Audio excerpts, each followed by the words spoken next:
사사기 맥잡기 6째 시간 하도록 하겠습니다. 사사기는 21장으로 구성되어 있고 이 안에는 12명의 하나님께서 일으키신 재판관이 나오고 또 스스로 이스라엘을 치리한 악한 사람 아비멜렉이라는 그런 사람이 이제 나옵니다.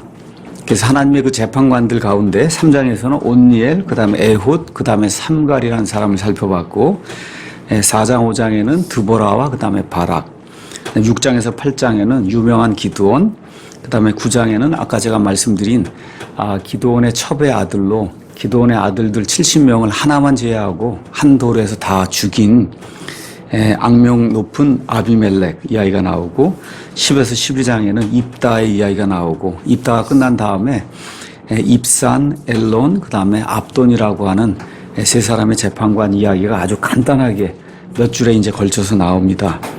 우리가 지난 시간에는 13장에서 16장 자그마치 4장에 걸쳐서 기록된 하나님의 사람 삼손에 대한 그 이야기를 우리가 이제 살펴봤습니다.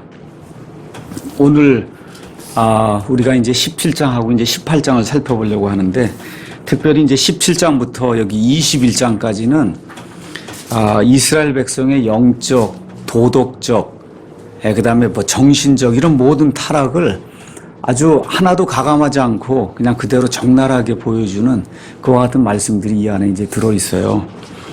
그래서 많은 그 사사기를 연구한 그 주석가들이 17에서 그 21장은 실질적으로 사사기 시대 맨 마지막에 생긴 것이 아니고 제가 처음에 말씀드렸듯이 사사기는 연대기적으로 기록된 게 아니다. 그래서 1장에 가서 보면 단지파가 이제 패하는 그런 내용이 있는데 그래서 여호수아가 죽은 뒤 얼마 지나지 않은 시점에 이 단지파가 남쪽에 서남쪽에 거하다가 그리고 결국은 저 위로 북쪽으로 올라가는 그런 내용이 기록이 돼 있어요. 그래서 이 사사기가 기록된 그 시대의 전반적인 모든 상황을 이렇게 요약을 해서 부록처럼 17장에서 21장에 이렇게 기록한 것이 아니냐 이렇게 이제 보는 그와 같은 견해가 좀 지배적인 것 같습니다. 특히 이제 오늘은 우리가 17장하고 18장만 이제 집중적으로 살펴보려고 하는데 여기에서는 한 가정이 몰락하고 그 다음에 이 제사장이라고 하는 하나님의 그 사역자의 그 사역이 몰락하고 이렇게 되면서 온 사회가 붕괴되고 몰락하는 그런 과정이 여기 17장하고 18장에 이제 기록이 되어 있습니다. 그래서 무질서가 무엇인가? 무질서 하게 되면 어떤 일이 생기는가? 이런 것들을 우리에게 잘 알려주는 그와 같은 말씀이 이 안에 이제 기록이 되어 있습니다. 사사기 17장 가서 보도록 하겠습니다. 사사기 17장은 미가라고 하는 에브라임 산에 사는 어떤 사람이라고 얘기한 걸로 봐서 에브라임 사람 같아요.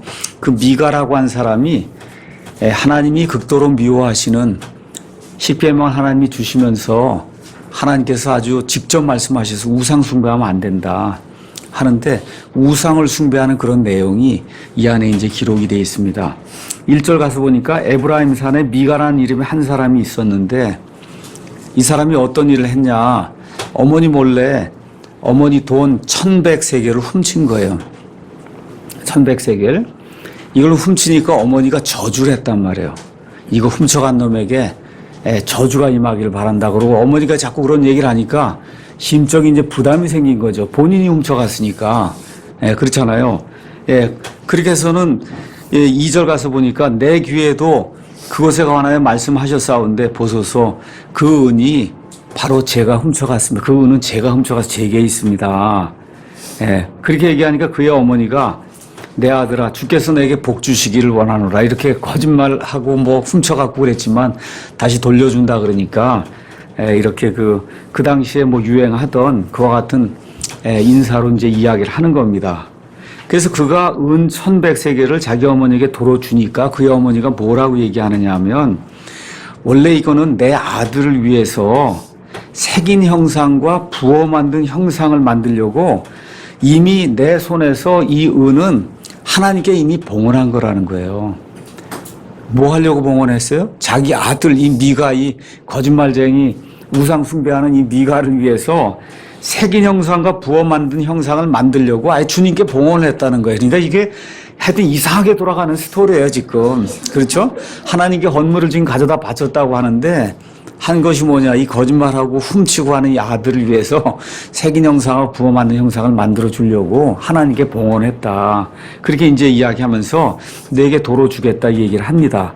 그러니까 4절 가서 보니까 그 돈을 어머니에게 도로 줬더니 어머니가 거기서 은 200세겔을 취해서 주물공에게 주니까 그 주물공이 그 돈으로 새긴 형상과 부어 만든 형상을 만드니 그것들이 미가의 집에 있었다. 지금 그렇게 이야기를 하고 있습니다. 미가의 집에. 그 사람 미가는 신들을 섬기기 위한 집을 가지고 있었으며, 그러니까 신전이 있었던 거예요. 자기 집에 신전이 있었고 에봇과 드라빔을 만들었고 자기 아들들 중에서 하나를 구분하여 자기 제사장으로 삼았다는 거예요. 이게 놀랄 일이 아닙니까 지금. 그렇죠? 제사장은 오직 레위 사람만 돼야 되는데 지금 여기 정확하게 에브라임 사람에게 나와 있지는 않지만 에브라임 산에 산다고 하는 걸로 봐서는 지금 레위 사람이 아니거든요. 그 자기를 위한 신전도 자기 집에 하나 두고, 그렇죠? 에봇과 드라빔이라고 하는 이와 같은 우상 숭배하는 그러한 그 물품도 두고, 그리고는 이것도 부족해서 제사장이 하나 있어야 되겠구나 생각하고는 아들들 중에서 하나를 구분해서 제사장으로 삼았다는 그런 내용이 이 안에 이제 기록이 되어 있습니다. 6절 가서 보니까 그때에는 이스라엘의 왕이 없었으므로 사람마다 자기 눈에 옳은 것을 행하였더라. 이렇게 기록이 되어 있어요. 그래서 사사기의 내용을 한마디로 압축해서 요약하라 그러면 여기 17장 6절 말씀을 요약하면 됩니다. 그때에는 이스라엘의 왕이 없었기 때문에 사람마다 자기 눈에 옳은 것을 행하였더라. 사사기 21장 맨 끝으로 가서 보시죠. 사사기 기자가 사사기 21장 맨 끝에 사사기를 마무리하면서도 쓴 내용이 그때에는 이스라엘의 왕이 없었으므로 사람마다 자기 눈에 옳은 것을 행하였더라. 이게 지금 사사기의 전체 내용을 압축해서 지금 요약하고 있는 겁니다. 자, 에봇과 드라빔이 나오니까 제가 여러분에게 잠시 또 이제 설명을 좀 하겠습니다. 에봇은 히브리 제사장이 입던 그러한 장식 옷이에요. 이게 지금 대제사장이 입는 그런 옷인데 이게 앞부분하고 이 뒷부분이 돼 있어요. 그러니까 소매는 없고 이 앞에 그다음에 뒤에 있고 이거 끈으로 이렇게 묶는 이와 같은 조끼 비슷한 그런 옷이 에봇입니다. 에봇. 그래서 소매가 없이 두 조각으로 되어서 한 조각은 몸의 앞부분을, 다른 조각은 몸의 뒷부분을 가렸고 속옷과 겉옷 위에 이 에봇을 대제사장이 입었습니다. 에봇에는 종류가 크게 두 개가 있어요. 평범하게 일반 사람이나 아니면 일반 제사장이 입는 아마로 만든 그런 에봇이 있었고, 다른 하나는 여기 있는 것처럼 멋있게 이렇게 줄을 놓고 금으로 장식 줄을 놓고 이렇게 해갖고 대제사장의 영광을 위해서 정말 하나님을 대신하는 그와 같은 이 사람으로서 최고의 그 영예를 누리는 거 아닙니까? 이런 것들을 보여주기 위해서 만들어 놓은 그러한 이 술을 놓은 그 대제사장의 그와 같은 이 에봇이 있었어요. 그래서 여러분이 사무엘기 가서 보시면은 어린 사무엘이 아이인데도 불구하고 또 사실은 레위 사람이 이제 불과했지만 에봇을 입고 있는 그런 사실을 우리가 발견할 수 있고, 또 다윗이 하나님의 교회를 예루살렘에 가져올 때 아마 에봇을 입었다고 지금 성경이 그렇게 기록을 하고 있습니다. 그래서 에봇 자체는 좋은 거예요. 제사장이 입는 옷이에요. 좋은 겁니다. 근데 이제 문제는 이상하게도 미신이 퍼진 거예요. 이러한 그 에봇을 좀 이렇게 만들어서 뭘 이렇게 가지고 있거나 뭐 이걸 가지고 거기에다 뭐 경배를 한다거나 그러면은 무슨 용한 일이 생긴다. 이렇게 생각하는 그런 미신이 이스라엘 사람들 가운데 이제 퍼지면서, 그래서 우상을 숭배할 때 이 에봇을 걸치든지 하여튼 그런 무슨 용도로 에봇을 사용했다는 그런 기록이 이제 성경에 많이 나옵니다. 그래서 여러분과 제가 살펴본 것처럼 기드온도 에봇을 만들었어요. 그렇죠? 그래서 그 에봇을 만든 게 이스라엘 백성에게 올무가 됐다. 그게 우상 숭배 물품이 되었으니까요. 그렇죠? 또 여기 지금 가서 보니까 이 사사기에 나오는 이 미가라고 하는 사람도 에봇을 만들어서 자기 우상이 경배받는 그런 일에 쓰도록 그렇게 했다고 이제 성경이 이야기하고 있습니다. 그 다음에 에봇 말고 드라빔이 나오는데, 드라빔은 창세기에 가장 먼저 나옵니다. 여러분 아시는 것처럼 야곱이 이제 바단 아람에서 아내들 얻고 그러고 살다가 이제 도망할 때 그 외삼촌 라반이 쫓아온단 말이에요. 근데 그때 어떤 일을 했어요? 이 야곱이 사랑하는 라헬이 이 라반에 뭘 훔쳐와요? 이 드라빔을 훔쳐왔단 말이에요. 그렇죠? 그 드라빔은 여기 나와 있는 것처럼 이렇게 하여튼 나무든지 뭐든지 이렇게 좀 깎아갖고 만든 그런 우상이에요. 그 우상. 그렇죠? 예. 그래서 그거를 어디다 숨기면 자기 낙타 안장 밑에서 숨기고는 여인들에게 임하는 그런 관례가 임해서 내가 일어날 수 없습니다. 이렇게 하고는 그리고 이 드라빔을 숨기는 그와 같은 그 장면이 이제 창세기에 나오거든요. 그러니까 이스라엘 백성이 하나님이 극도로 미워한 이런 우상, 그래서 이게 드라빔이라는 거, 이런 것들을 각종 이런 드라빔을 만들어서 그래서 여기다 이제 우상 숭배한 그와 같은 기록이 이제 이 안에 이제 나오게 됩니다. 그래서 고대 그 드라빔은 한 가족의 신이었어요. 그러니까 라반이 드라빔을 도둑맞은 것을 알고는 아주 극도로 노해서 이 드라빔을 찾으려고 하는 그런 내용이 이제 성경에 기록이 되어 있거든요. 그래서 어떤 사람들은 이것도 경배하고 동시에 하나님도 경배했다. 성경이 그렇게 이야기를 합니다. 지금 여기 나와 있는 미가의 기록이 이제 그렇게 우리에게 보여주고요. 이런 우상들은 사람의 모습처럼 그래 생기기도 했어요. 그래서 이런 것들 이제 기억하시면 에봇, 드라빔 이렇게 이제 무엇이다 이제 이해할 수가 있고, 아까 말씀드린 대로 그 6절이 사사기를 이해할 수 있는 가장 좋은 그와 같은 말씀이다. 대단히 중요하다고 제가 이 안에 기록했습니다. 이 말은 한마디로 무정부 상태라는 거예요. 여호수아가 죽은 이후에 하나님께서 이스라엘 백성을 여러 구출자들, 재판관들을 통해서 구원하시고 그렇게 하는 일들이 사무엘 때까지 가면 한 400년간 지속이 됐는데 그 재판관들이 대를 이어서 왕처럼 계속해서 통치하는 그런 사람이 아니었거든요. 그렇죠? 하나님께서 10년이든 20년이든 들어서 사용한 이후에는 그 이후에는 또 이스라엘 백성이 하나님을 대적하고 배반하고 그리고선 하나님의 심판을 받게 되고 이러면 또다시 하나님이 다른 지역에서 또 일으키고 이런 일들이 계속해서 악순환을 거치면서 이제 반복되는 그런 사회적 그 시대상이에요. 여기 나와 있는 왕이 없었다고 하는 말은 크게 두 가지로 우리가 이해할 수가 있습니다. 하나는 진짜 왕이 없었다는 거예요. 그렇게도 이해할 수가 있어요.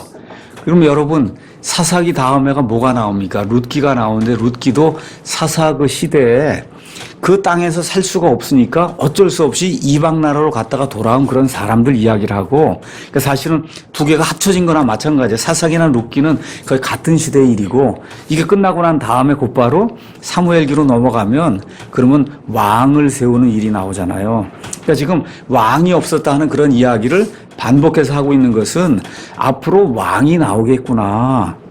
그렇죠? 그걸 우리에게 지금 암시를 해주는 거예요. 하나님의 말씀이. 앞으로는 이제 왕이 나오겠구나. 이제 그거 하나를 이제 암시를 해주고, 또 하나는 이런 사람으로서의 그런 왕 말고 실질적으로 그 당시의 왕은 이스라엘 백성은 지금 신정국가를 하고 있어요.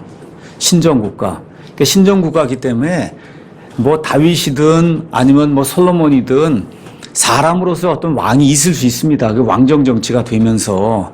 그럼에도 불구하고 구약 시대에 모세의 율법 이후에 하나님이 계속해서 말씀하시는 것은 하나님 자신이 이스라엘의 왕이라는 거예요. 근데 지금 여기 사사 시대의 그 특징이 뭐냐? 하나님이 그들의 안전에 없었다는 겁니다. 하나님이 그들의 안전에 없었다는 거예요. 그러니까 그냥 자기 눈에 오른 대로 무엇인지 판단해서 오르면 그것대로 행했다. 우리가 이 시대를 포스트 마더니즘 시대다 그렇게 이야기해요. 포스트 마더니즘 시대의 가장 큰 특징이 뭐냐? 상대적 윤리가 득세를 하는 거예요. 절대적인 게 없는 시대예요. 지금 한번 가서 물어보세요. 뭘 절대적이라고 얘기를 할 수 있겠어요? 사람마다 다 가치관이 다 다르고 믿는 게 다 다르고 주장하는 게 다 다르고, 나는 이거 분명히 이게 악이라고 생각하는데 아니라고 우기는 사람이 얼마나 많은지 알 수가 없는 시대가 지금 우리가 사는 그 시대거든요. 그러니까 사실은 이 사사기의 그 시대상이 지금 21세기 시대상하고 매우 비슷해요. 지금 우리가 대통령제를 실시하는데 지금 이런 식으로 대통령 하겠습니까? 제가 가만히 이렇게 생각을 해보면 지난 한 20년이고 30년 이렇게 우리 독재 시대가 끝난 이후에 대통령들이 이제 서는데, 야, 정말 대통령 이거 하다가는 일찍 죽겠더라고요. 그렇죠? 말을 안 듣잖아요. 뭐가 통하질 않습니다, 이게. 예. 너무너무 어려운 시대에 저와 여러분이 살고 있는 이 시대가 이건 뭐 전 세계적인 추세예요. 우리나라만 그런 것이 아니라 전 세계적인 그런 추세입니다. 지금 우리나라 경찰관들 경찰관 생활 하겠습니까? 그 저녁 때 가서 매 맞고 그래서 경찰관이 술 먹은 사람들한테 매 맞고 이러고 있는 그런 모습들 나오는 거 보면 정말 이게 치안이고 뭐 법이고 없는 그런 시대잖아요. 그렇죠? 뭐 살인하는 거, 뭐 그렇죠. 강간하는 거, 뭐 토막 내서 죽이는 거, 뭐 등등 정말 우리가 상상도 못하던 그런 일들이 그냥 비일비재하게 일어나는 이 사사기 시대가 이제 다음번에 다음 시간에 이제 토막 살인 사건이 나옵니다. 여기 사사기에. 예. 그렇거든요. 그러니까 그런 시대의 그 상이 우리가 지금 살고 있는 21세하고 너무 똑같아요. 여기에. 가장 중요한 것이 뭐냐? 무정부 상태가 됐다는 거예요. 무정부 상태.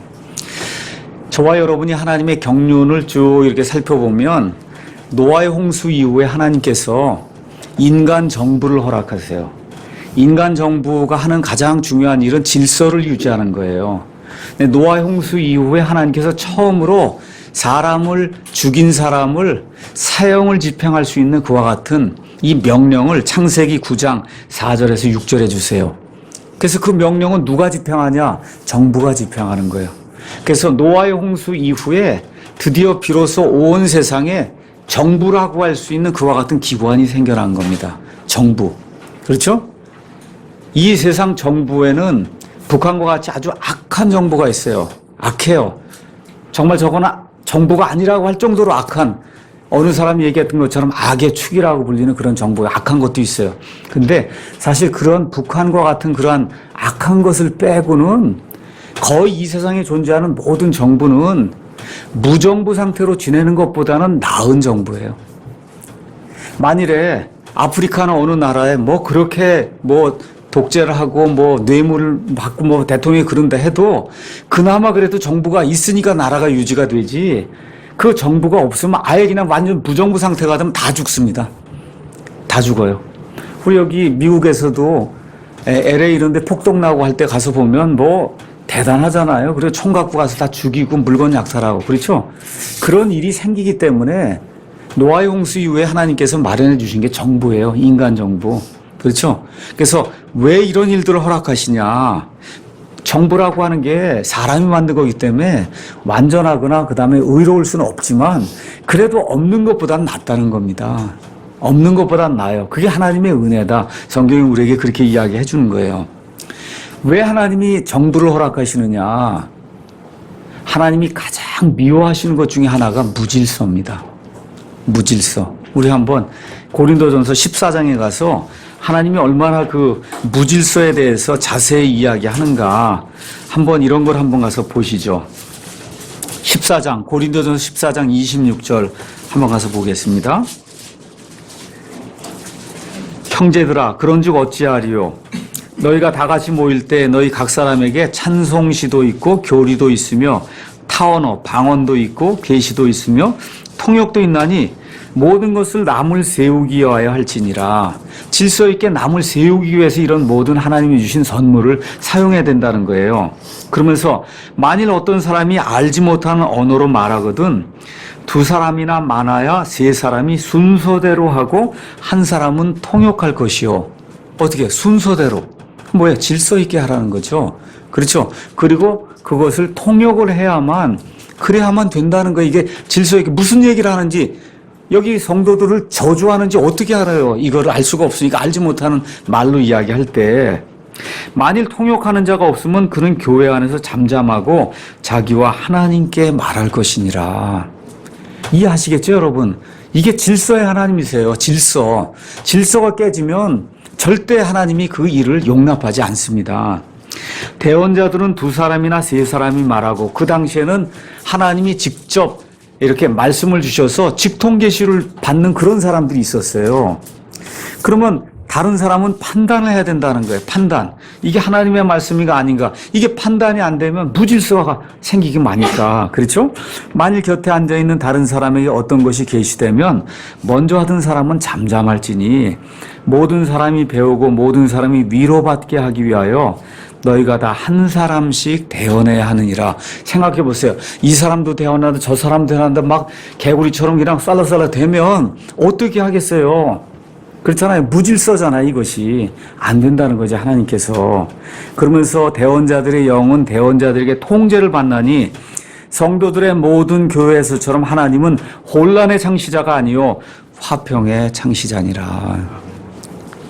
그러면서 맨 마지막에도 모든 것을 품위 있고 질서 있게 할지니라. 그러니까 정부든 가정이든 아니면 교회든 아니면 이스라엘 백성이든 하나님이 만드신 거잖아요. 이 모든 기관을. 그렇죠? 이 모든 기관에서 가장 중요한 게 질서라는 거예요. 질서. 그래서 사도 바울이 디도에게 이 목회 서신을 보낸 게 디도서입니다. 우리 한번 디도서 1장에 가서 보겠습니다. 그 디도서 1장에 가서 보시면 이 디도에게 사도 바울이 수행하라고 하는 그런 내용이 그 안에 들어있어요. 뭘 수행하라고. 크레테 사람들 모이는 그런 그 교회에 가서 뭘 수행해야 되냐. 10절. 제멋대로 행하며 헛된 말을 하고 속이는 자들이 많은데 특별히 할례자들에 속한 유대인들이 그러하니 너는 반드시 그들의 입을 막아야 하느니라. 영어로 가서 보시면 제멋대로 행한다는 걸 unruly라고 하는 그런 단어를 사용했어요. 룰이 없다는 거예요. 룰이 없다. 지금 아까 사사시대하고 똑같은 거예요. 그러니까 이스라엘 백성의 모임이든지 교회 모임이든지 이렇게 질서를 파괴하는 그런 일이 생길 수 있다는 거예요. 하나님이 극도로 미워하신다. 우리 교회도 그래서 교회 안에 권징위원회라는 걸 지금 두고 있습니다. 왜 그래요? 교회 안에 무질서가 생기면 이거를 하나님의 방법대로 이 질서를 회복하고 질서를 어지럽힌 그 사람을 회복시키기 위해서 그 사람을 내치거나 그러려고 하는 게 아니라 그 사람을 권면을 해서 이 하나님의 질서 안으로 회복시키기 위해서 이와 같은 권징위원회라는 걸 지금 두고 있는 거예요. 그래서 사도시대에 가서 보시면 처음부터 권징이라고 하는 그런 그 절차가 교회 안에서 행해졌음을 저와 여러분이 성경을 통해서 알 수가 있습니다. 그래서 저와 여러분이 그리스도인이 되면 우리가 늘 해야 되는 것이 뭐냐? 국가의 위정자들 위해서 기도해야 되는 거예요. 우리 디모데전서 한번 가서 잠깐 보겠습니다. 디모데전서 2장에 가서 보시면 2장 1절 2절에 사도 바울이 목회 서신을 디모데에게 주면서 뭐라고 이야기하느냐? 2장 1절. 그러므로 내가 권면하노니 무엇보다 먼저 모든 사람을 위하여 간구와 기도와 중보와 감사를 드리되 왕들과 권위를 가진 모든 사람을 위하여 하라. 이 나라가 평안해야 된다는 거예요. 그렇지 않으면 왜 그러냐? 이것은 우리가 전적으로 하나님을 따르며 정직한 가운데 조용하고 평화로운 삶을 살고자 합니다. 제가 여러분에게 요 근래 들어서 몇 가지 이제 말씀드리면서 그런 내용을 조금 비친 적이 있을 거예요. 좀 조용한 교회를 하면 좋겠다. 그렇죠? 좀 화평한 그런 교회, 교회가 크지 않더라도 좀 조용한 교회를 하면 좋겠다. 싸우지 않고 무질서가 이루어지지 않고 좀 질서 있게 단정하게, 그렇죠? 이런 교회를 좀 하면 좋겠다. 이런 그 소망을 제가 좀 이렇게 피력한 적이 있습니다. 교회가 아무리 커도 그 안에 질서가 없고 단정함이 없으면 말짱 도루묵이에요. 말짱 도루묵. 하나님이 질서의 하나님. 하나님이 얼마나 질서 있나 한번 우주공간 한번 보세요. 그 수십 조 개, 뭐 사람이 셀 수도 없는 그런 별이 지금도 부딪히지 않고 계속 돌잖아요. 그게 보통 질서입니까? 그게? 보통 질서예요? 그 사람이 상상도 못할 정도의 그런 질서를 가지고 이 모든 것이 돌잖아요. 우리 몸 안에 있는 DNA 이런 염기 서열이니, 그렇죠? 이 안에 들어있는 그 세포, 사람이 셀 수 없을 정도로 많은 것 중에 하나가 잘못되면 사람이 불구가 되거나 하는데 이 모든 것들이 질서를 유지하면서 지금 돌아가고 있잖아요. 그래서 하나님께서 창조 세상을 만드시면서 이 창조 세상에 원하시는 것이 뭐냐? 질서를 유지하라는 거죠. 그래서 지금 사사기를 공부하면서 저와 여러분이 꼭 느껴야 되는 것은 정부든 가정이든 교회든 질서가 없으면 그러면 모든 것이 파괴된다는 거. 그러니까 특별히 우리가 사랑 침례교회를 하면서 꼭 기억해야 될 것은 질서를 파괴시키는 그런 일이 있으면 그것은 우리가 그대로 용납할 수 없다는 거예요. 질서를 파괴는 안 된다. 어떻게 하든지 다시 회복을 시키면서 권면하면서 다시 하되 계속해서 질서를 파괴시키면은 그럼 성경에 나와 있는 대로 추례하는 수밖에 없는 거예요. 그게 성경적인 그와 같은 권징 방법이라고 성경이 이야기하고 예수님도 마태복음 18장에 그 말씀을 우리에게 해주시고 있는 겁니다. 자, 그래서 여기 나와 있는 그 17장 6절에 그 당시의 시대상이 참 얼마나 뭐랄까 안타깝다 그럴까요? 참 비참하다 그럴까요? 그러한 그 시대상에 사는 그 사람들, 특히 그런 가운데는 보통 사람들이 얼마나 힘들었겠어요. 그렇잖아요. 계속 약탈을 당하고 힘든 가운데 모든 거 빼앗기고 그거 하는 정부가 없으니까. 그렇죠? 그렇게 하는 일이 지금 여기 또 나오는 겁니다. 이게 단지파가 하는 일이. 자, 이렇게 하는 가운데 베들레헴, 유다. 베들레헴은 두 군데가 있다고 제가 말씀을 드렸습니다. 여러분, 이 재판관들의 도시들, 우리 한영대학으로 가면 7쪽, 큰 글자에도 7쪽, 뒤에 부록에 가서, 스타디 바이블은 18쪽에 가서 보시면 재판관들의 이런 도시들이 나오는데, 이 도시들 위에 가서 보시면 위에도 베들레헴이라는 데가 있어요. 여기 스불론 이 지방에도 베들레헴이 있고, 유다 베들레헴은 어디예요? 베들레헴. 베들레헴에서 누가 태어나셨어요? 예, 그렇죠? 에브라다. 그렇죠? 베들레헴, 이 밑에 있는 유다 지파에 속한 그 베들레헴, 이게 두 개가 있어요. 그래서 성경은 구분을 하고 있어요. 베들레헴, 유다, 그렇게 이야기하고, 오늘 이제 단지파 이야기가 나오는데 이 그림을 한번 보시면, 단지파는 여기가 단지파가 살던 데요. 여기 단지파 바로 밑에가 누가 살았습니까? 블레셋 사람들이 살던 데요. 맞죠? 예. 그래서 여기 단지파가 살던 이 지역이 바로 지중해를 끼고 있는 아주 비옥한 그런 지역이에요. 아주 좋은 그런 지역이에요. 그 땅이 지금 단지파에게 돌아갔는데 오늘 이야기 드리는 건 이 사람들이 여기서 가나안 족속을 내쫓지 못하고 거기서 영토를 차지하지 못한 거예요. 이렇게 되니까 할 수 없어갖고 여기서 어디로 올라가냐. 저기 160km 저 위로 올라가갖고 여기 위에 가면 단 북이라고 있죠. 그래서 단 지파는 땅이 두 군데가 된 거예요. 저 북쪽에 여기 단 있는데 여기가 어디냐? 가이사라 빌립보라는 데 아시죠? 예. 그러니까 이스라엘 땅의 맨 위에 있는 지역이 거기가 가이사라 빌립보인데 거기 있는데 여기. 알겠죠? 그래서 원래 땅은 여기에 하나님이 주셨는데 탐욕을 이기지 못하고 결국은 이 위로 올라가서 그래서 여기 지역을 차지하면서 이 차지하는 순간부터 여기 성경 가서 보시면 이 북왕국 이스라엘이 아시리아의 포로가 돼서 멸망이 될 때까지 우상을 숭배했다고 나오는 거예요. 예. 그러면 이스라엘 지파가 이제 12개가 있는데 레위 지파는 하나님이 땅을 주지 않았습니다. 땅을 주지 않았어요. 예. 이 지파들 가운데 땅이 두 군데로 나뉜 지파가 두 개가 있는 거예요. 요르단강이 있을 때 요르단강 오른쪽에 므낫세가 있고 요르단강 왼쪽에 므낫세가 있습니다. 맞죠? 그래서 므낫세는 반지파가 두 개가 있는 거고 단지파는 반단지파 이렇게 얘기는 안 해요.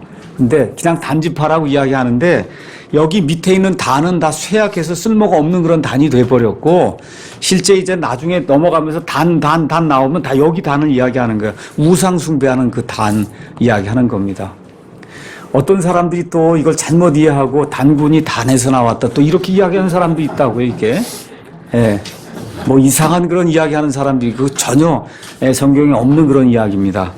자, 일단 이렇게 이해를 하시고 자, 이런 가운데 어떤 일이 생기냐 하면 베들레헴 유다에 살던 어떤 레위 사람이 여기 유다에서 바로 위에가 이제 에브라임인데 그 에브라임 산에 있는 미가의 집에 다다랐다. 그렇게 이야기합니다. 그랬더니 미가가 어떻게 하느냐. 7절 이제 그 얘기가 나오고 7절 미가가 그에게 이르되 너는 어디에서 오느냐. 나는 베들레헴 유다에서 오는데 내가 머물 때를 찾고 있습니다. 그렇게 얘기했더니 10절에 미가가 뭐라고 이야기하는 나와 함께 거하며 나에게 아버지와 제사장이 되라는 거예요. 여러분 그 밑에 가서 보시면 미가가 그를 자기 아들 중에 하나처럼 여겼다고 하니까 미가는 나이가 한 50세고 지금 된 상태고 그렇죠? 여기 지금 나와 있는 레위 사람은 이름이 그 다음 장 여러분 18장 30절 가서 보시면 단 자손이 그 새긴 형상을 세웠으며 므낫세의 손자여 게르솜의 아들인 요나단이에요. 여기 나와 있는 레위 사람의 이름이 요나단입니다. 요나단은 한 20살이나 뭐 25살 정도 된 사람인데 그 20살이나 20살, 5살뿐이 안 된 그 청년을 뭐라 그래요? 아버지하고 부르었다는 거예요. 지금 천주교 뭐하고 똑같아요? 신부하고 똑같은 거예요. 천주교 신부의 공식 타이틀이 뭐야? 파더잖아요. 파더. 그렇죠? 이렇게 되면서 그 당시에 유행하던 아비 숭배 사상이 이스라엘 사람들에게 좀 파급이 되면서 종교적인 지도자를 나이가 많든 적든 간에 파더, 아버지라고 부르는 그런 일이 지금 성경에 언급이 되고 있는 겁니다. 그렇죠? 그래서 아비 종교는 이렇게 이제 설명할 수가 있습니다. 고대 이교도들은 자기들에게 계략을 베푸는 자를 아버지라고 불렀어요. 실제 아버지라고 불렀어요. 그 사실 우리가 이제 홍길동 신부님 그러면 홍길동 하나님 아버지 그러는 거예요. 홍길동 하나님 아버지. 그런 일을 하지 말라는 거거든요. 미국 사람들은 파더 그렇게 부르는 거예요. 홍길동 파더 그렇게 부른단 말이에요. 교황이 뭐예요? 파파. 그렇죠? pop이라고 하는 게 파더, 거룩하신 아버지라고 그렇게 부르는 겁니다. 그래서 이렇게 아버지라고 불러서 이런 풍습이 유대인들 안에도 들어와서 이 사람들도 미국과 같이 제사장 계급의 사람을 가리켜 아버지라고 불렀습니다. 우리나라에도 비슷한 게 있어요. 사부라고 부르는 거 있잖아요. 사부님. 아시죠? 그게 마스터란 뜻이에요. 근데 예수님도 사람들을 너희 지도자라고 마스터라 부르지 마라. 그런 의미로 이게 사용이 되는 거예요. Father, Master 이게 다 그런 의미로 이제 사용이 되는 겁니다. 그래서 여러분 역대기야 4장 16절 가서 보시면 솔로몬이 이 성전을 짓고 성전의 모든 비품들을 만들 때 후람 아니면 히람이라는 사람을 고용하거든요. 그 히람 아니면 후람을 자기 아버지라고 불러요. 무슨 얘기인지 아시죠? 무언가 제사장 같은 노릇을 하든지 무언가 자기에게 좋은 기술을 습득해서 가르쳐준 이런 사람을 아버지라고 불렀단 말이에요. 예수님께서 마태복음 23장 9절에 땅에 있는 자를 너희 아버지라 부르지 말라. 너희 아버지는 한 분 곧 하늘에 계신 분이다. 여러분 이런 거 오해 안 하시겠죠? 저희 아버지가 있는데 그건 아버지라고 당연히 불러야죠. 어떤 아버지를 아버지라 부르지 말라는 거예요. 유대인들 가운데 바리새인들 가운데 서기관들 가운데 종교적 지도자로 아버지라 칭함을 받는 그런 사람들이 있었단 말이에요. 가서 아버지라고 부르지 말라는 거죠. 아버지는 오직 한 분 하늘에 계신 저 아버지뿐이 없다라고 이야기하면서 예수님도 아비 종교를 척결해야 된다고 그렇게 이제 이야기를 하고 있는 겁니다. 근데도 지금 천주교에서는 같은 일을 지금 하고 있어요. 여기서 사제와 교황을 father 즉 아버지, 신부 이렇게 이제 부르고 있는 겁니다. 자, 이렇게 되면서 12절에 가서 보니까 미가가 그 레위 사람을 거룩히 구분하며 그 청년이 미가의 제사장이 됐다. 개인 제사장이 된 거예요.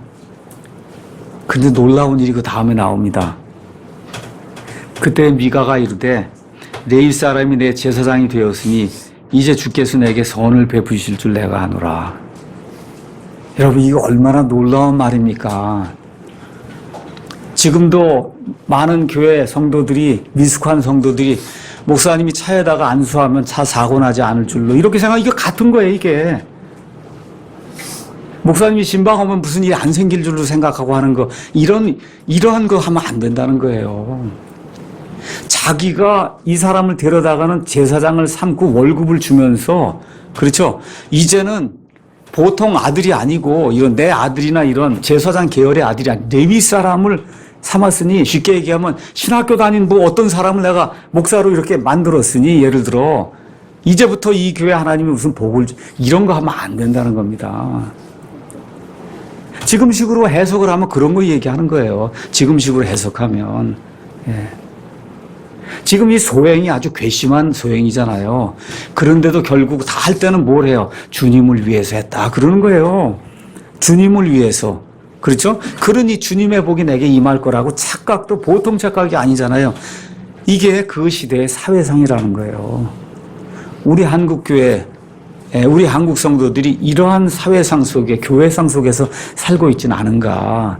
이런 걸 저와 여러분이 남 볼 거 없이 저와 여러분이 우리 교회는 이런 요소가 없는가 한번 좀 생각을 해보고 어떻게 해야 돼요? 척결에 내버려야 되는 거예요. 이런 게 위선과 가식인 거예요. 성경이 이야기하는 위선과 가식.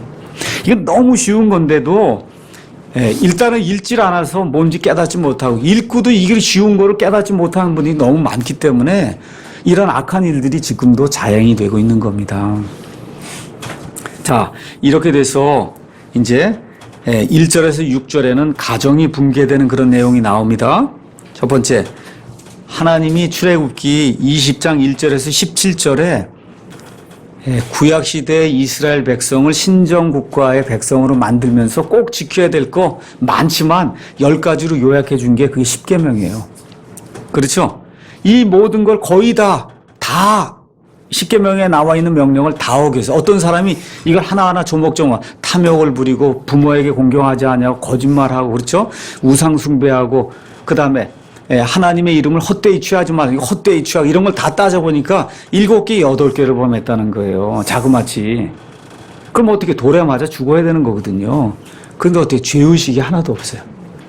죄의식이 하나도 없어요. 그러고는 어떻게 해요? 이제 내가 이렇게 만들었으니 하나님이 당연히 내게 복을 주시지 않겠느냐.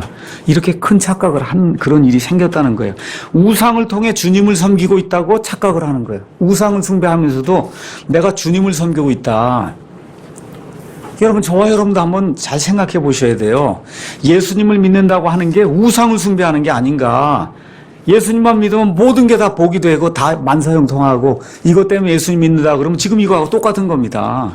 똑같은 거예요. 지금 예수님만 믿으면 만사형통한다 그러고 예수 믿으면 복 받는다 그러고 그렇죠? 이런 거 이게 지금 이거 하고 있는 거랑 똑같은 거예요. 아들은 어머니를 공경하지 않고 오히려 어머니 속이고 돈을 갈취하고 돈을 훔치고 거짓말까지 하고 있는 거예요. 어머니 역시 우상을 만들고 우상 숭배를 하고 신명기 12장 1절에서 14절에 따르면 하나님이 뭐라고 말씀하시나 가나안 땅에 들어가거든 너희가 예배할 장소가 딱 한 군데 있다는 겁니다. 거기로 가야 된다는 거예요. 그래서 지금 여기 미가와 그의 어머니가 어떻게 해요? 자기를 위해서 신전을 만들어놨죠. 자기 집에. 그렇죠? 자기 집에 신전을 만들어서 혹시 저와 여러분은 우리 마음속에 신전 좀 만든 거 없나 한번 살펴봐야 돼요. 혹시. 사실 이 아들의 죄는 어머니가 부추긴 거예요. 어머니가 혼을 내고, 그렇죠. 책망을 하고, 정말, 내쫓고 이런 일을 해야 되는데 정신을 못 차리는, 이 아들이 그렇게 정신 못 차리는 이유가 뭐냐. 어머니가 그렇게 만든 거예요. 어머니가. 자, 제사장은 민수기 3장 10절에 가서 보면 레위 사람만 돼야 되는데, 미가가 이 요나단이 오기 전에 자기 아들들 중에 하나를 제사장으로 삼잖아요. 그렇죠? 하나님의 말씀을 이렇게 무시하다 보니까 미가의 집은 종교적, 도덕적 혼동의 도가니가 된 거예요. 근데 미가의 집만 그랬겠냐는 거예요. 여러분, 그게 미가의 집만 그랬겠냐? 거기 그 다음에 6절에 나와 있잖아요. 뭐라고 있는 거예요? 그때는 이스라엘이 왕이 없었기 때문에 사람마다 자기 눈에 옳은 걸 했더니 사람마다 다 이렇게 꾸며놨다는 거예요. 신전 하나씩 집에 두고. 자, 이렇게 되면서 레위 사람 제사장의 사역이 붕괴되는 내용이 7절에서 이제 13절에 나옵니다. 자, 구약시대 성도들, 그 성도들은 가장 중요한 것이 뭐냐? 예배 드리는 장소예요. 그게 성막과 성전이에요. 그럼 예배를 이렇게 드리고 하나님께 섬기는 그런 일을 하기 위해서 필요한 게 누구냐 하면 제사장이란 말이에요. 그렇죠? 또 제사장들을 도와서 제사장이 직무를 잘 수행할 수 있도록 하고 율법을 가르치고 음악을 가르치고 이스라엘 백성을 잘 지도해야 되는 책무를 맡은 사람이 레위 사람이에요. 레위 사람. 그렇죠? 그런데 여러분과 제가 오늘 가서 보니까 이 레위 사람이 어디에서 오느냐 하면 베들레헴 유다에서 오거든요. 근데 저와 여러분이 모세 그 민수기, 신명기, 그 다음에 여호수아 이렇게 지나가면서 하나님이 땅을 다 배분해 주시고 레위 사람에게는 배분할 그런 땅을 안 주시고는 그리고 각 지파에서 몇 도시를 다 빼갖고 그래서 레위 사람과 제사장의 몫으로 주시죠. 그거 기억하시죠? 근데 여기 베들레헴 유다는 그런 도시가 아니에요. 다시 말씀드려 레위 사람이 살아서는 안 되는 도시예요. 그럼 레위 사람이 왜 이렇게 떠돌아다니느냐? 떠돌아다니는 이유가 있어요. 그게 뭐예요? 이 백성이 하나님의 일을 하도록 제사장과 레위 사람들을 충분히 섬기면서 먹을 것과 입을 것과 잘 곳을 줘야 되는데 그게 이루어지지 않으니까 이 사람이 떠도는 신세가 된 거예요. 떠도는 신세가 됐다. 그렇죠? 이사 갈 수밖에 없는 신세가 된 겁니다. 여러분, 느헤미야기 13장 10절에 13절 가서 보시면 느헤미야가 성벽을 다 지은 이후에 다시 자기 나라 땅으로 갔다가 다시 돌아오는 내용이 그 안에 기록이 돼 있어요. 거기 가서 보니까 어떤 일이 생겼냐? 네일 사람들이 다 도망간 겁니다. 가기 전에 다 하나님의 일을 하기 위해서 레위 사람들 다 모아놨거든요. 다 도망갔어요. 다 도망간 이유가 뭐예요? 먹을 걸 줘야 레위 사람도 일을 할 거 아닙니까? 거기가 분명히 기록이 돼 있어요. 먹을 걸 주지 않고 하나님께 드릴 걸 갖다 바치지 않으니까 레위 사람은 상속 재산이 없잖아요. 그렇죠? 이렇게 되니까 다 도망가서 결국은 느헤미야가 노해 갖고 그래서 하나님의 집에 바칠 것을 바쳐야 된다고 이야기하는 그런 내용이 그 안에 이제 기록이 되어 있습니다. 그래서 이런 이 영적인 타락이 이루어지는 그런 시대의 특징이 뭐냐? 하나님의 백성이 하나님의 일을 위해서 마땅히 바칠 것을 바치지 않는 그런 일이 유행한다는 겁니다. 그런 일이. 제가 이번에 우리 미디어 선교 헌금 우리가 이제 지난해에도 한 1억 원 정도 내부 외부해서 이렇게 헌금이 들어왔는데 제가 전주 다녀와서 이렇게 보고를 받았더니 한 8천만 원 정도 올해 이 미디어 선교 헌금이 들어왔다고 이야기를 하더라고요. 요새 경제가 상당히 어려운데도 불구하고 정말 우리 성도님들이 이렇게 분발하시고 많이 협조해 주신 거 정말 감사드립니다. 이게 하나님의 일이 지속이 되려면 결국 재물이 필요하거든요. 근데 하나님의 백성이 이걸 게을리하게 되면 그것 자체가 영적인 타락의 지표라는 거예요. 그래서 이 레위 사람 요나단은 어쩔 수 없으니까 먹고 살아야 되니까 이것저것 떠돌아다니기로 작정을 하고 그러고는 결국은 이 집에 들어가서 뭐가 된 거예요? 고용 제사장이 된 거예요. 여러분, 고용 제사장이라고 그렇게 얘기했잖아요. 그거를 신약 성경의 요한복음 10장에 가서 보니까 뭐라고 해요? 삭군 목자라고 얘기한 거예요. 그렇죠? 뭐라고 기록되어 있어요? 진짜 목자는 양이 공격을 받으면 양을 지키기 위해서 애를 쓰는데 삭군은 도망간다 그랬죠? 왜 그래요? 삭 받으러 온 거지 양을 보호하러 온 게 아니라는 거기 나오는 삭군이란 얘기가 하이어란 단어를 써서 여기도 하이어란 단어를 쓴 거예요. 고용된 목자란 뜻이에요. 삭군 목자. 그렇게 이제 표현이 되어 있거든요. 여기 레위 사람이 돈 받고 가서 복을 빌어주는 그런 삭군 제사장이 지금 된 겁니다.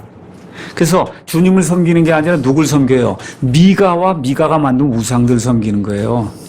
교회의 목사가 사람들을 섬기는 사람이 되면 삭군 목사가 되는 거예요.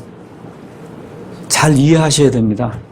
교회 목사가 하나님의 말씀대로 말씀을 제대로 선포하지 않고 집사든 아니면 교회 돈 많이 내는 어떤 사람 무서워서 그래서 그 사람 비유에 맞추는 그와 같은 설교하고 행정을 펴면 그럼 삭군 목자가 되는 거예요. 그렇게 지금 미가가 지금 그렇게 하고 있는 거 아닙니까? 그렇죠? 그래서 교회에 삭군 목사가 있으면 교회가 망하게 돼 하나님의 복이 임할 수가 없습니다. 그래서 교회는 진정한 목사를 원하는데 여기 지금 나와 있는 요나단은 누구의 부름을 받았어요? 미가의 부름을 받았잖아요. 누구의 부름을 받아야 되는데 원래가 하나님의 부름심을 받아야 되는데 지금 미가의 부름을 받고 미가의 제사장이 된 거예요. 하나님의 부르심을 받고 하나님의 제사장이 되어야 될 사람이 거기에는 이 사람만 잘못한 게 아니라는 거예요. 이스라엘 백성 전체가 마땅히 해야 될 일을 안 하다 보니까 이 사람들이 이렇게 타락하게 된 거다.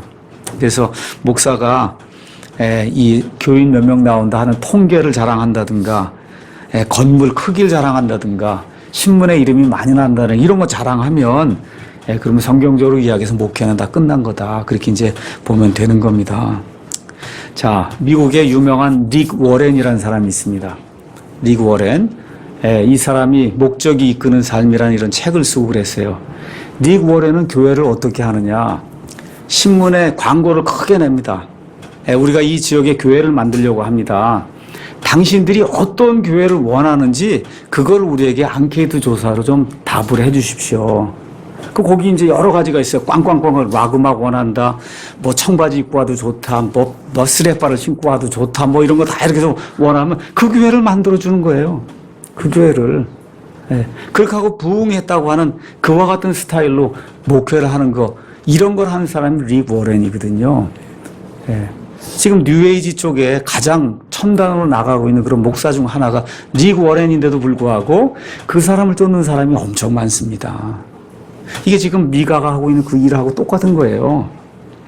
그래서 하나님의 백성이 하나님을 잊을 때 이와 같은 악한 일들이 생긴다고 성경이 이야기를 하고 있습니다. 자, 이런 가운데 가정이 몰락했어요. 제사장의 사역이 이제 몰락했습니다. 그렇게 되니까 결국 사회가 몰락하는 내용이 18장에 나옵니다.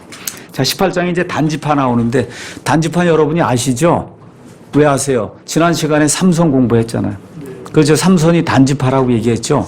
예, 그래서 성경 가서 보니까 단은 야곱의 다섯째 아들입니다. 다섯째 아들. 단지파는 큰 지파는 아닌데 좋은 땅을 받았어요. 아까 제가 말씀드렸죠. 지중해에 아주 비옥한 그런 땅을 이제 받았습니다. 근데 사사기 1장 34절 가서 보니까 단지파가 거기 있던 사람들 쫓아내지 못했다고 성경이 기록하고 있어요. 예, 쫓아내지 못한 거예요. 힘이 없어갖고. 그 결과 단지파 사람들은 다른 지역으로 가서 폭력을 써서 거기 사는 순진한 사람들 다 죽이고 그리고 땅을 차지하는 그런 악한 일이 발생하게 됩니다. 자, 여호수아가 땅을 분배했습니다. 뭘 뽑아서 제비를 뽑아서 분배했죠? 그럼 누구의 뜻입니까? 누구의 뜻이에요? 이 땅은 누구에게, 이 땅은 누구에게, 제비 뽑아서 땅이 떨어지면 그 누구의 뜻이에요? 하나님의 뜻이잖아요. 그렇죠? 거기 누가 관여했어요? 대제사장 엘르아살이 관여하고 이스라엘의 장로들이 다 관여한 가운데 하나님이 주신 이 땅은 하나님의 뜻대로 이 땅은 누구에게 준 거냐? 단에게 준 거예요. 단이 그걸 차지하지 못하고는 그럼 탐욕을 이기지 못하고 어떻게 해요? 저쪽으로 지금 이사 가면서부터 문제가 생기기 시작한 거예요. 네, 문제가 생기기 시작한 거다. 네, 그래서 지금도 많은 성도들이 하나님의 뜻을 어기고 내 것이 아닌 남의 것을 탐하는 그런 일이 생긴다는 거예요. 근데 성경 가서 보시면 그렇게 하면 결국 끝이 안 좋다는 겁니다. 단지파가 자기에게 떨어진 그런 땅이 있는데 그 땅을 차지하지 못하고는 남의 것에 대한 그 탐욕을 가지고 그 땅을 정복하면서부터 그때부터 이 단지파는 이스라엘 지파들 중에서 공식적으로 우상 숭배를 공식적으로 수행한 그와 같은 이 지역이 이제 되고 말았어요. 자, 그래서 이 어떤 일들이 생기느냐 2절 가서 보니까 단 자손이 계략을 짭니다. 아무래도 우리가 여기서 못 살겠다 이렇게 생각하고는 5명의 스파이를 이제 보냅니다. 5명의 스파이. 그 이제 5명의 스파이들이 쭉 이제 위로 올라가다가 에브라임 산에 올라가서 누구의 집에 이르러요?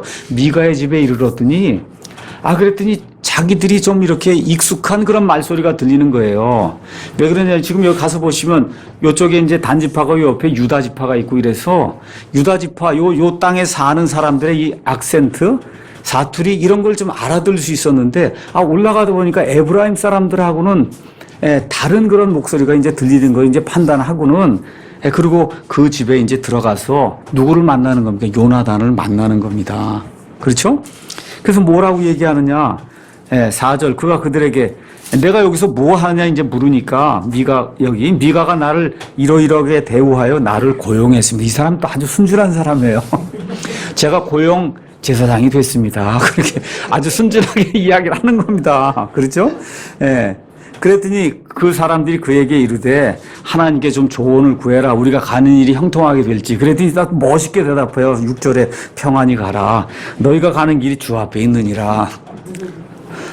하여튼 우스운 그런 일이지만 하여튼 이렇게 일이 이제 생깁니다. 이래갖고 이 사람들이 어디까지 올라가느냐. 한 160km 떨어진 저 위에 단까지 올라가는데 그 도시는 그때까지 이름이 단이 아니었고 라이스라고 하는 그러한 도시였어요. 거기 가서 봤더니 평안히 거하고 외부 사람과 차단이 되어 있는 그런 사람들이 그 땅에 살고 있더라는 겁니다. 그렇죠?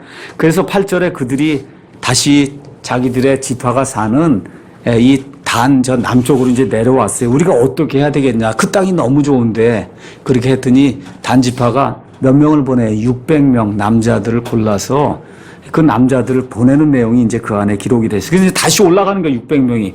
올라가다가 또 어딜 들렀겠어요. 미가의 집을 이제 들른 겁니다. 그렇죠? 600명이 무기를 다 들고는 그리고 16절 가서 보니까 단 자손 중에서 임명을 받은 600명이 전쟁 무기를 가지고 미가의 집 지금 문 입구에 지금 서 있는 거예요. 그렇죠? 그러고는 이 사람들이 안으로 들어가서 색인 형상, 에봇, 드라빔, 부어 맞는 형상 다 빼앗으니까 그러니까 이 제사장이 나타나서 당신들 도대체 뭐 하는 거냐 그렇게 이야기하잖아요. 그런데 19절에 놀라운 협상을 합니다. 내가 이 한 사람의 제사장이 되겠느냐 아니면 우리 온 지파의 제사장이 되겠느냐 둘 중 하나를 생각을 해보라니까 입을 딱 다물죠. 그렇죠? 예, 입을 다물어요. 어떻게 큰 지파의 제사장이 되는 게 낫지 한 가정 제사장이 되는 것보다. 그렇죠? 예, 그래서 20절 그 제사장이 마음속으로 기뻐하며 심지어 본인이 꺼내와요. 에봇과 드라빔과 색인 형상을 취하고 그 백성의 한가운데로 들어갔다. 이렇게 이제 기록이 되어 있습니다. 그렇죠? 자, 이렇게 이제 되니까 미가가 가만히 보니까 이게 보통 일이 아니잖아요. 돈을 엄청 들여갖고 이 모든 거 다 세워놓고 신전 세워놓고 했는데 신을 잊어버렸으니. 그렇잖아요, 여러분. 신을 잃어버렸으니 이게 얼마나 문제예요. 쫓아오는데 와서 보니까 600명이고, 예, 그렇게 되니까 뭐라 그래? 내 손을 입에 대라. 입하지 뻥끗하지 말라고 아직 위협을 하지 그 600명이. 그 한마디 뻥끗도 못하고 그리고 어쩔 수 없이 다시 돌아오는 내용이 그 안에 이제 기록이 되어 있습니다. 자, 27절. 단 자손이 미가가 만든 것들과 그의 제사장을 취한 뒤 라이스에 이르러 평안하고 평안한 백성을 만나 칼날로 그들을 치고 그 도시를 불로 태우되 구출할 자가 아무도 없었다. 따로 떨어져 있는 외딴과 같은 그 도시였기 때문에 아무도 그들을 구하지 못하였다. 이렇게 돼서 수백 명의 무고한 사람들을 죽이는 그런 악행이 이제 여기서 이제 발생하게 됩니다. 그리고는 그들이 그 도시를 건축하고 그 안에 거하며 29절 이스라엘에게 태어나 이스라엘이 야곱입니다. 이런 거 이스라엘 국가 아니에요. 예, 야곱에게 태어난 자기들의 조상 단의 이름을 따라 그 도시의 이름을 단이라 하였으나 그 도시의 이름은 처음에 라이스더라. 이렇게 이제 기록이 되어 있습니다. 그렇죠? 이렇게 되면서 결론이 31절에 단 자손이 그 색인 형상을 세웠으며 므낫세의 손자여 게르솜의 아들인 요나단과 그의 아들들은 그 땅이 포로로 사로잡혀가는 날까지. 자, 북왕국 그다음에 남왕국으로 나중에 나뉘게 되거든요. 북왕국이 먼저 아시리아에 의해서 패배를 당해요. 그때가 될 때까지 이 미가가 세운 그 형상을 가지고 단지파는 거기서 계속해서 공식적으로 우상 숭배를 했다. 여러분 솔로몬 이후에 북왕국 이스라엘과 남왕국 유다로 나뉘게 되죠. 이렇게 될 때 북왕국 이스라엘을 다스린 초대 왕이 누구예요? 여로보암이란 말이에요. 그 여로보암이 가만히 보니까 위에 있는 사람 밑에 예루살렘을 가서 예배를 드리면 큰일 나게 생겼으니까 어떻게 해요? 금송아지 2개를 만들어서 하나는 바로 경계에 있는 어디에 둬요? 베델. 그 다음에 두고 부엘세바. 그 다음에 또 하나는 저 위에 이 다네라가 두고 이렇게 해서 우상을 숭배했다고 하는 그런 성경 기록이 이제 나오게 됩니다. 그 단이라고 하는 데가 바로 여기 지금 단이에요. 라이스라고 하는 그런 도시. 예. 자, 그래서 미가와 그 다음에 오늘 요나단, 그 다음에 단지파 사람들 이런 것들 저와 여러분이 보면서 우리 인간 사회의 부패 또 뿐만 아니라 우리 교회의 부패도 한번 같이 한번 생각해 보면 좋을 것 같아요. 하나님 대신에 우상을 숭배하고 탐욕을 부리고 어떤 사람들이 그렇게 이야기를 했더라고요. 교회에 많은 제사장이 있다. 미가가 고용한 누구냐? 목사가 심리학하고 신문 방송 기자하고 그렇죠? 이렇게 한다는 거예요. 코미디언하고 뭐 이렇게 해갖고 사람들 기쁘게 해주고 이런 일들을 한다는 겁니다. 그게 뭐예요? 이 미가가 고용한 그런 제사장이 하는 일들이잖아요. 그렇죠? 교회 안에 그런 사람들을 제사장으로 두어서는 교회가 절대 발전할 수 없다. 교회 목사는 하나님의 말씀을 선포한 사람이고 하나님의 부르심을 받은 그런 사람이다. 그런 징표가 있어야 돼서 그래서 삭슬 탐하면서 그걸 위해서 일하는 사람이 아니다. 이런 거 여러분 기억하시면서 한번 이 사사기 17장, 18장에 나와 있는 그 사회상과 또 우리의 교회상과 또 우리 인간 사회의 그런 상을 다시 한번 생각해 보시는 그런 귀한 시간 가지면 좋을 것 같습니다.